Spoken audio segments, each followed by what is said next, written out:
History has a weird habit of repeating itself. The Russians are the baddies again, streaming has slowly devolved into cable, and the Transformers movies have become the Fox X-Men movies. Following 2018's surprisingly delightful Bumblebee, a movie that deliberately shed the gritty aesthetic and irreverent tone of the Michael Bay Transformers films to instead embrace the simple designs and earnest heart of the original series, Rise of the Beasts bafflingly tries to marry these two incongruent sides of the franchise. If Bumblebee was an attempt to X-Men First Class the Transformers franchise, resetting the established continuity with a period-set prequel more rooted in the feel of the source material, then Rise of the Beasts is X-Men Apocalypse, an occasionally amusing but mostly tedious follow-up that fumbles the fresh start it was handed to reincorporate the worst elements of the older films the reboot was intended to replace. The result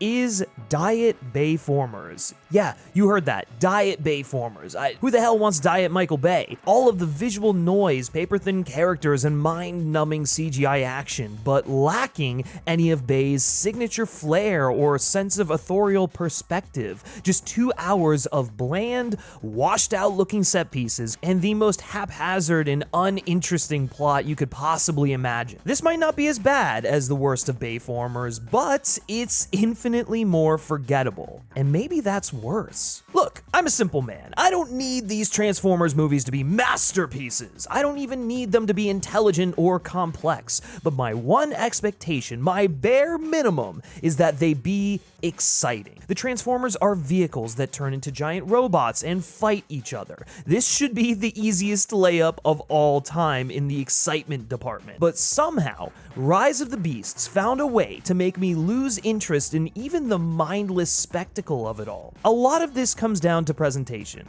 The film lacks any real pizzazz, sporting some of the dullest visuals I've seen in a major studio blockbuster. Now, Bumblebee wasn't the prettiest film in the world, but it looks like the work of Roger Goddamn Deakins in comparison to its successor. Flat framing and washed out colors just give the whole film this drab, unappealing look that makes it hard to even enjoy all the flashy explosions and CGI wizardry. It all just bleeds together into a muddy eyesore half the time, a problem that is not helped by the way the lead characters have been designed. One of the most universally praised aspects of Bumblebee was its decision to scrap the over-designed character models of the Bay films in favor of giving the Transformers a simpler, more geometric, rounder look. Not only did this bring their designs more in line with their iconic look in the original cartoon, but it also made them much easier to make out in the action sequences. For example, the opening scene on Cybertron mostly plays out in wide shots, but I can tell who everyone is pretty easily because of their simple, clean designs and vibrant color scheme. For whatever reason, director Stephen Caple Jr., someone I actually really like, I enjoyed his work on Creed 2, and I think he's an incredibly talented up-and-coming filmmaker. But here, he and his team decided to largely backtrack on this decision for Rise of the Beasts. While these new designs are nowhere near as over-designed as the gray, jagged monstrosities of Bayformers, there appears to have been a real attempt to combine the intricacy of those designs with the simpler silhouettes featured in Bumblebee. And this is something that goes far beyond the character design, but the character design is kind of a microcosm for the whole film. And while I appreciate the effort to try and make these characters look like functioning machines, a lot of these designs feel too busy as a result. This, combined with their washed-out color palette, makes the characters harder to differentiate in the chaos of action sequences. Even the Transformers with more striking designs and color schemes, like Optimus Prime and RC, end up getting a bit lost in the mix at times, which isn't to say the film should have abandoned realism entirely and depicted the Transformers as colorful blocks like in the cartoon, but slightly less busy designs and more vibrant colors would have gone a long way towards making these characters pop, which in turn would have made it a lot easier to follow the action. But with all that said, all of this could have been overlooked if the action itself had some punch. However, unfortunately, for the most part, it doesn't. And this is my biggest issue with the film. Capel Jr. and his team clearly put a lot of effort into shooting in real, tangible locations, and I have to commend them on that. At a time when almost every superhero blockbuster looks like it was mostly shot on a series of green screens, it's nice to see some real locations being used. They didn't have to go to Machu Picchu to shoot parts of this movie, but the fact that they did gives the film a sense of physical space that was extremely welcome. But the problem is, the action taking place in these real locations rarely feels like it's actually happening there. This is because there's often very little interaction between the Transformers and the environments they're fighting in. One of the best action beats in the entire film comes during a fight in front of a museum in New York City. The characters are throwing each other in stone columns and hurling cars from nearby parking lots across the battlefield. It's a lot of fun, and more importantly, these little interactions with objects within the space make it feel like the CGI fight is actually happening in the physical location. The same goes for a lot of the car chases in the film, such as the chase through downtown Manhattan and a brief chase through the mountains of Peru. I especially like how they used Mirage's magic trick during the chase. It made the whole thing a bit more interesting. Because those chases were shot with actual cars, actual stunt drivers, they interact with their environment and give the action some weight and impact. Most of the other action sequences lack that presence, and this isn't because the visual effects were lacking. In fact, there are some really well rendered shots in this film. They just feel disconnected from the real locations they're being placed into, as if they were slapped on top of some B-roll. Unfortunately, the CGI environments don't fare much better either, though. The final battle of the film, my god, the final battle, you would think it would be something interesting, something just massive and cool, but it trades the real locations for a CGI field of ash and dirt with little to no recognizable geography to orient us. It's just taking the Avengers Endgame final battle and putting it in another location, and that's no slight against the climax of Avengers Endgame, but I'm sick of seeing just an open, bland, nothing, gray battlefield. Like, get interesting. Aside from being a bit of an eyesore, this generic digital location robs the battle of any weight. Sure, we get some dynamic action beats as the camera moves impossibly through the computer-generated hellscape, but what is supposed to be this massive last-ditch effort to save the planet from annihilation ends up feeling kind of inconsequential. For all its technical components, it looks like it's taking place in a vacuum, disconnected from the real world. All of this is especially embarrassing when you compare it with the action in the Michael Bay films. And look, I'm not gonna sit here and defend those films because Lord knows at least half of them are bloated trash, but I like the first one, I like the third one, hell, even 4 I kind of enjoy. And those movies, especially those first 4, and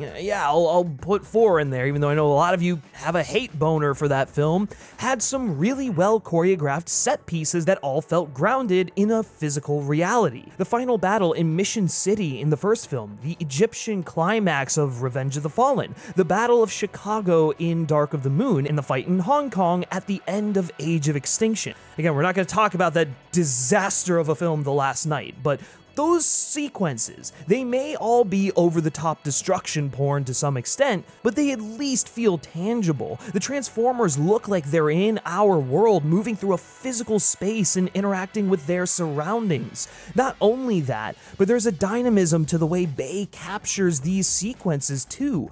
Low angles and recognizable reference objects make the Transformers feel massive, and Bay's trademark revolving camera gives us a clear sense of geography. Not to mention, the explosions look gorgeous and they're just crashing into things. You feel the weight of it all, the intensity, the epic nature of the battle going on. The action largely takes place in broad daylight, and it takes advantage of that. The sun is an integral component to these sequences. The whole thing is bathed in glossy, high saturation teal and orange, that make every image pop off the screen. I mean, it helped define the look of blockbuster cinema at the time. If you're going to lean into the bayformers look with the character designs, why wouldn't you borrow the visual candy aesthetic as well? The Bay designs only really worked in those films because Michael Bay knew how to light and frame them in a way that didn't make them completely incomprehensible to the audience.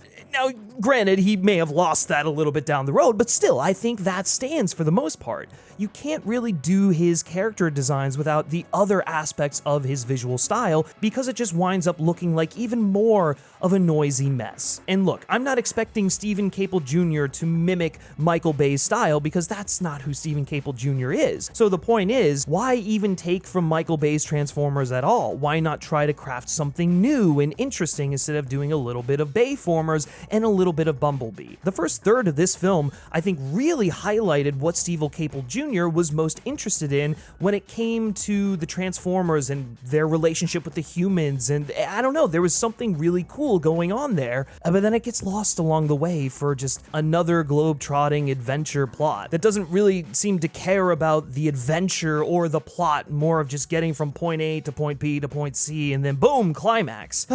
It's just frustrating. I know Stephen Caple Jr. is a great director. I know he's capable of filming great action sequences. I would have just liked to have seen him do it his way instead of, relying on second unit work. Because ultimately, a lot of the issue with the action is that it's not remarkable, it's not memorable, it all feels empty, it's nothing. Narratively, the film isn't much to write home about either. Part of the genius of Bumblebee was its decision to scale back the scope of the plot so it could focus on telling a more intimate story about a girl and her car in the wake of a tragedy. Adopting a kind of classic Amblin tone, Bumblebee was essentially E.T., and the story was primarily about his emotional bond with Haley Steinfeld's Charlie in an effort to have her come to terms with the loss of her father. To its credit, this is something Rise of the Beasts also gets right, for the most part. Once again, building its story around an emotional core, this time the relationship between Anthony Ramos's Noah Diaz and his chronically ill little brother, Chris. A former military man and electronics whiz, Noah is trying to find a job so that he can help cover his brother's mounting medical bills, but he's having a hard time doing so. He's a tenacious guy, but because he was discharged from the military for insubordination, no employer wants anything to do with him. Feeling frustrated, Noah turns to crime as a way to make a quick buck,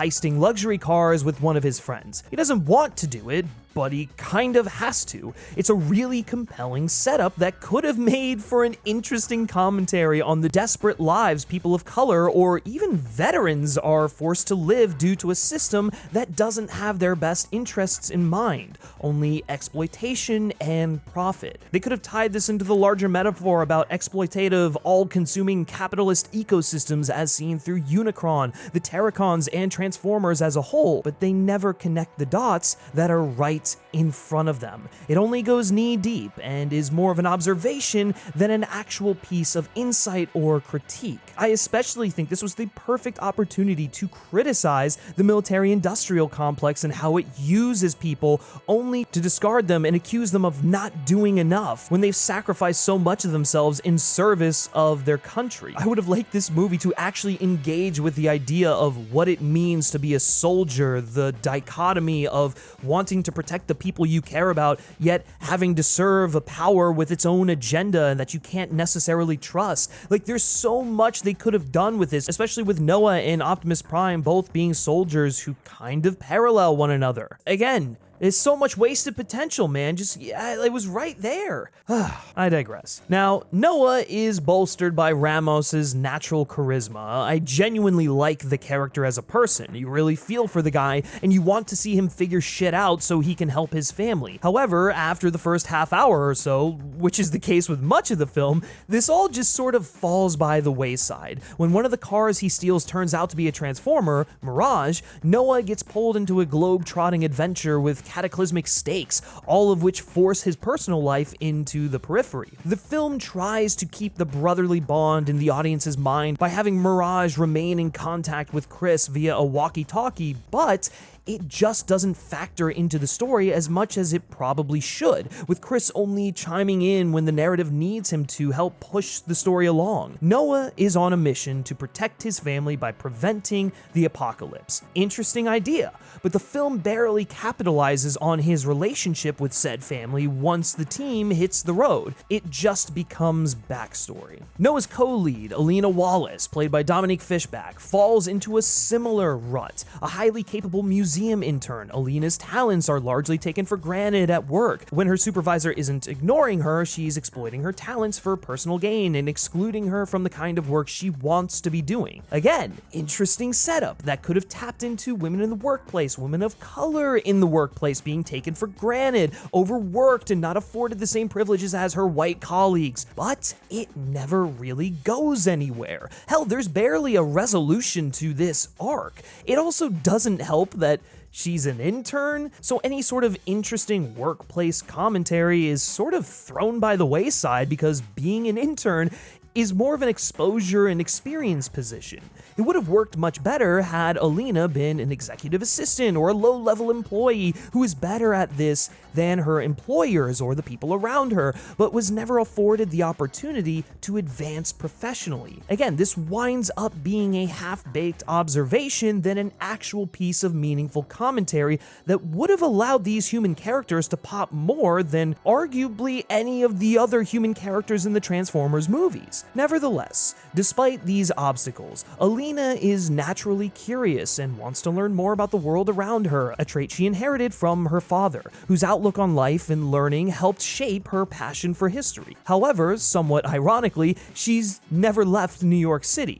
While this contradiction is established a bit too late in the story to feel earned, it's at least something to give her character some sort of extra dimension. She's going along with Noah and the Autobots to push herself out of her comfort zone and get to the bottom of a mystery she helped uncover. It's pretty bare bones as far as characterization goes, but, to the filmmaker's credit, it's not nothing. So it's kind of a shame then that once the team arrives in Peru, Elena becomes little more than a walking mouthpiece for exposition. And honestly, that would be fine if they hadn't set the character up to be someone we're supposed to be invested in. There's nothing wrong with having the odd expositional character in a movie like this. Almost all of the Transformers films have them. Just don't do it at the expense of a pre-established characterization. The way the other films approached these kinds of roles was to cast a well-known character actor, someone like John Turturro, Stanley Tucci, Anthony Hopkins, or Frances McDormand. These characters bring a sense of personality and charisma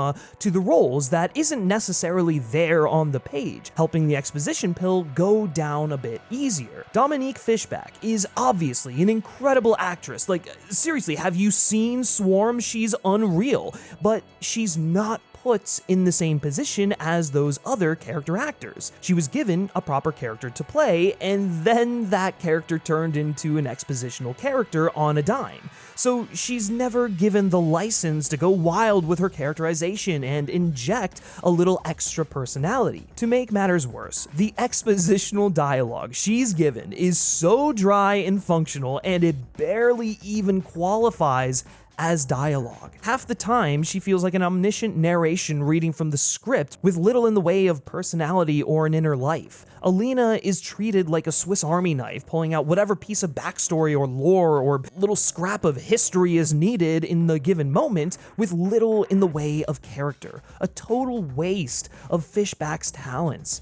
I can't believe I'm saying this, but it almost makes you miss characters like John Turturro's Agent Simmons, who at least had something going on. But if the human characters are underserved, then the Transformers are starved. A common criticism of these films up until Bumblebee was that the titular Transformers were often secondary players in their own movies. It was the classic Godzilla problem. The filmmakers opted to include human characters so that the audience would have someone to relate to in the story, but those Noah's characters wound up stealing focus and screen time from the main attraction, who end up playing second fiddle despite being the reason the audience came to see the movie in the first place. Except unlike Godzilla, the Transformers are speaking characters who are perfectly capable of sustaining a story on their own. Case in point, the countless animated series and the animated movie. So it's never really made sense to me to relegate their story to the sidelines as much as the Bay films did. Bumblebee corrected the mistake by focusing on one Transformer. Although he doesn't speak, the film revolves around Bumblebee's journey, and through his interactions with the human characters,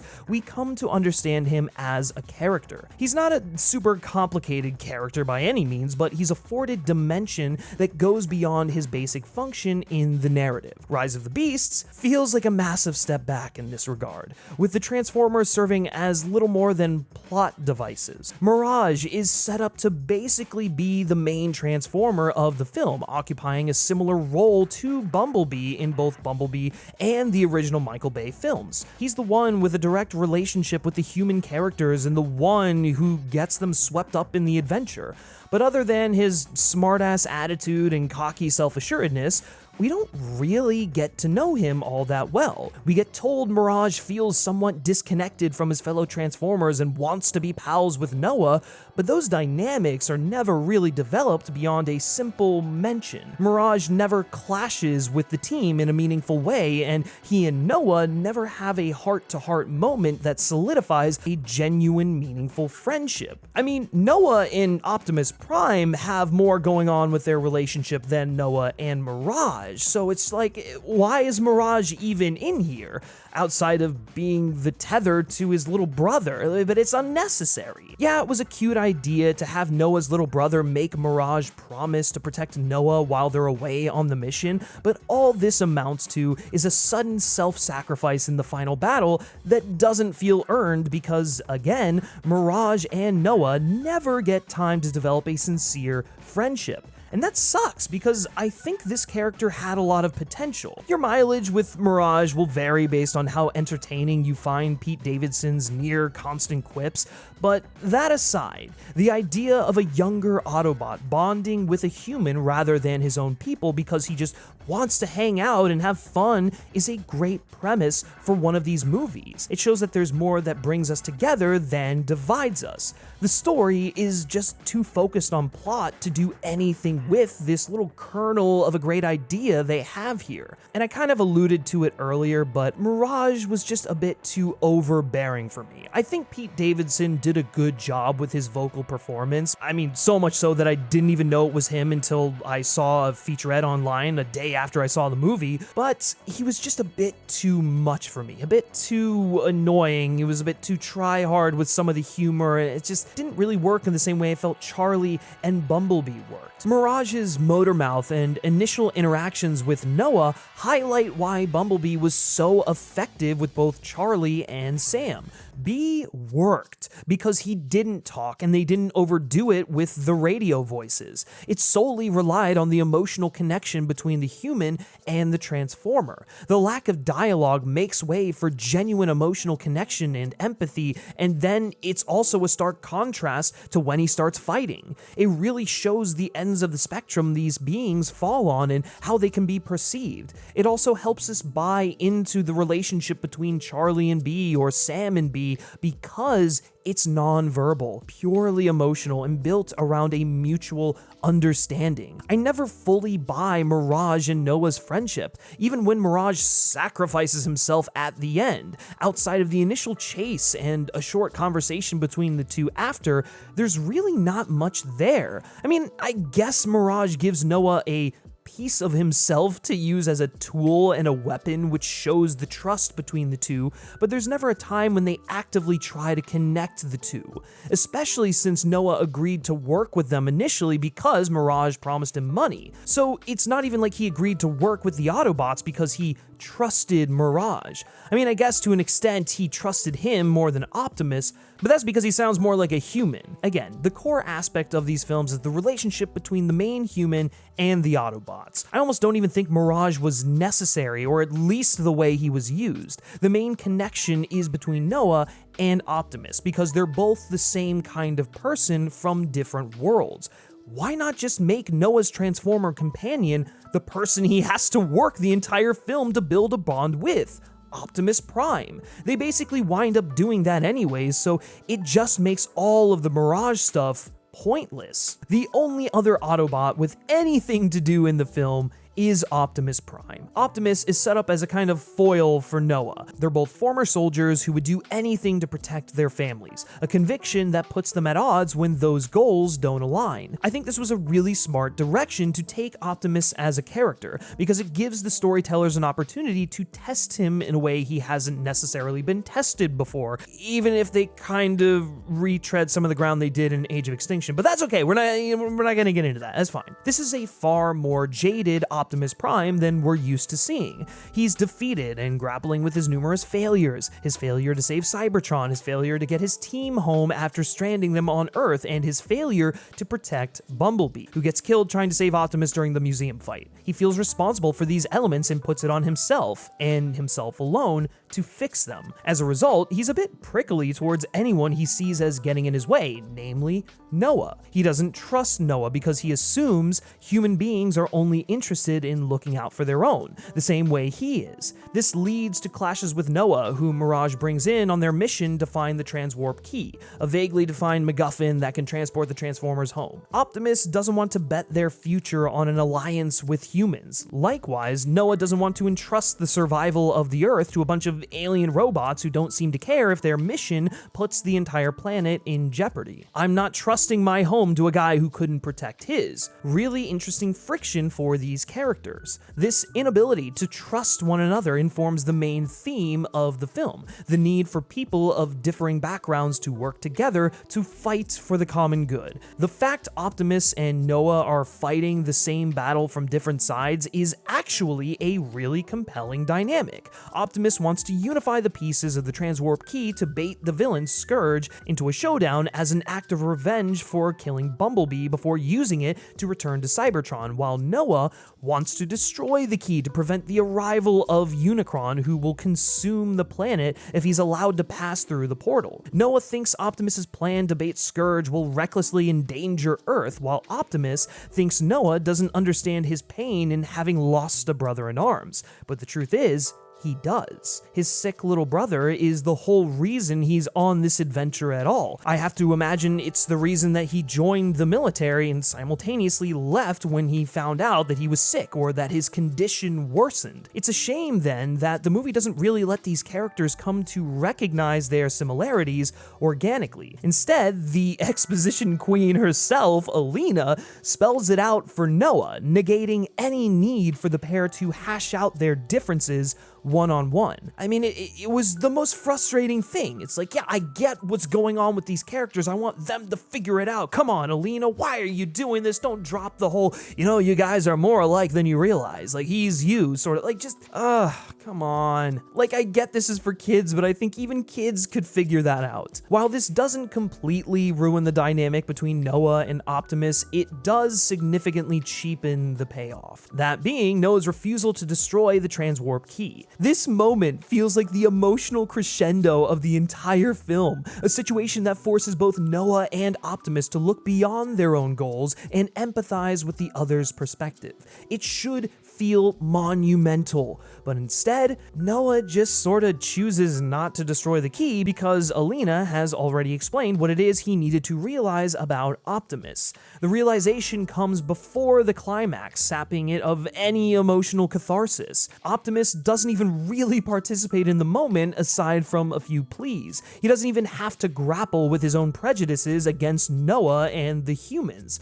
We're left to assume he got over it around the same time Elena gave her little speech to Noah.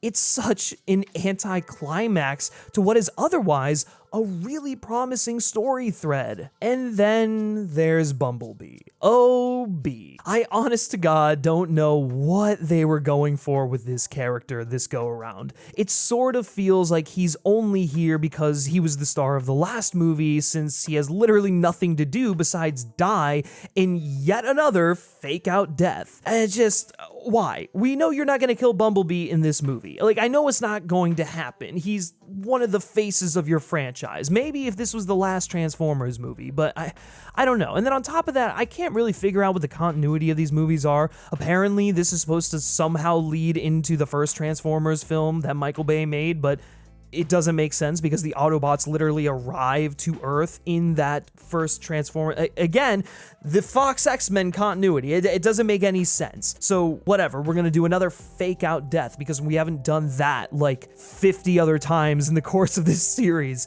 The only time it worked was in Dark of the Moon, where you actually felt like B could die because all of his friends were getting killed, and I mean, we didn't really think we were going to get another Transformers movie after 3. Anyways, look, it's not at all convincing that Bumblebee might actually be dead this time. Least of all because the Transformers cart his body around the world so that it can be in the right place for his inevitable resurrection. And when he finally does return in the film's climax, as we all suspected from the very beginning, it feels hollow. Why does this character who was barely in the movie get the big triumphant hero entrance after the all is lost moment? I get the character of Bumblebee is popular in the real world, but in the context of the film, it just feels so arbitrary, bordering on meaningless. Bumblebee has no real role in this story. He's not close with Noah or Mirage, and we're only ever told he's important to Optimus.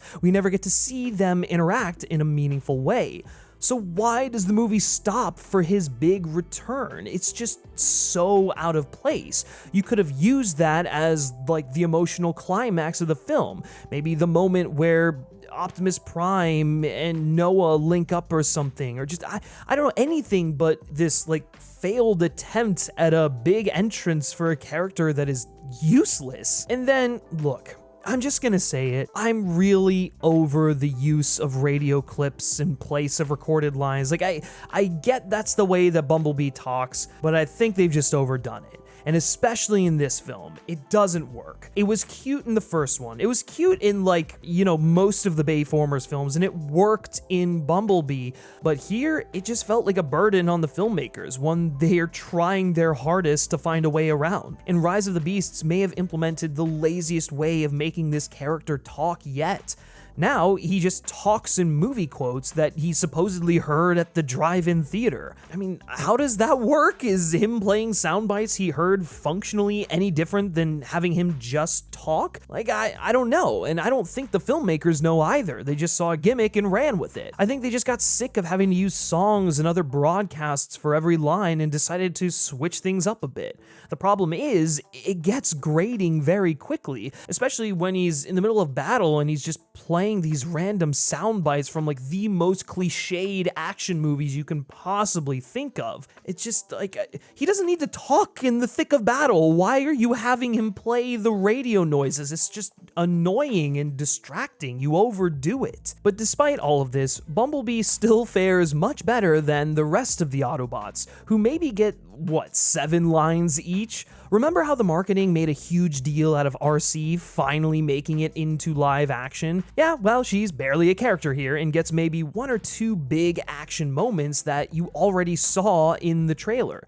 Same with Stratosphere and Wheeljack, the latter of which gets the honor of making the most Bay-esque joke in the entire film, calling a character racist when they ask why he has a different accent to the other Transformers. These characters might as well not even be here because they barely do anything. Luckily, the same can't be said for the Maximals, who are easily one of the best parts of the film, which is lucky seeing as they were probably the movie's biggest draw going in. Adapted from one of the more popular Transformers cartoons, Beast Wars, the Maximals are descendants of the Cybertonians who have developed beast modes that allow them to take the form of organic life forms like birds and mammals. And look, I'm just gonna say it's not really clear how they can do this or why specifically they adopt the form of Earth-based animals despite not being from Earth. Earth, but the movie just sort of expects you to roll with it, and you know what, I'm not going to question why the Maximals are the way they are, it doesn't matter. Much like Noah, the Maximals are something of a foil to Optimus and his single-minded quest to get his team home, regardless of the risk it poses to Earth.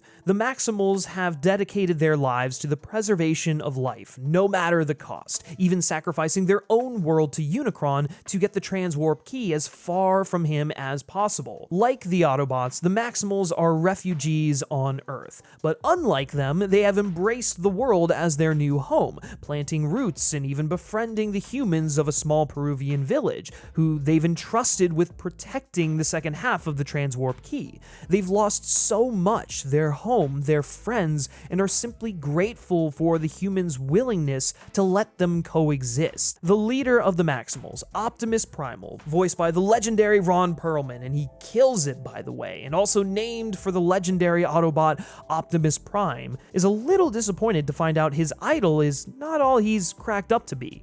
Weary from years of losses and disillusioned with the good fight, Optimus is more interested in getting himself back to Cybertron than he is in protecting their adopted world. To Primal, this is nothing like the noble hero he'd grown up hearing about. As a fellow leader, he thought Prime would understand that building bridges and finding commonality with others is the only way to truly combat the darkness, and that you can't go it alone because you just wind up sacrificing more to save one. I really like this angle to their relationship. Primal's disappointment in meeting his hero reflected the feeling of the audience, who are just as thrown off by Optimus Prime's behavior here. He's angrier and more selfish than we're used to, and Primal calls him out on it. So it's a shame this idea doesn't get as much play as you'd want outside of one conversation between the two. Like with Mirage and his unexplored distance from the rest of the Autobots, this idea of generational divides is definitely present in the story, but never gets a satisfying payoff. The other Maximals don't really get much to do, with only Airazor, played by Michelle Yeoh, getting anything substantial to do. It's a similar story for the villains, who feel mostly undercooked. While Unicron is the big bad of the story, he doesn't have much of a presence in the story beyond ordering his underlings, the Terracons, to find the transwarp key so he can leave the galaxy he's trapped in. The lead Terracon, Scourge, and his two heavies don't have much in the way of personalities. Like, Scourge just likes to take the symbols from his enemies and then place them on his armor. It's a cool little villain quirk that kind of speaks to the idea of Scourge being essentially a CEO working for the larger idea of Unicron, that is capitalism, and sort of viewing these lesser than beings in his eyes as tokens and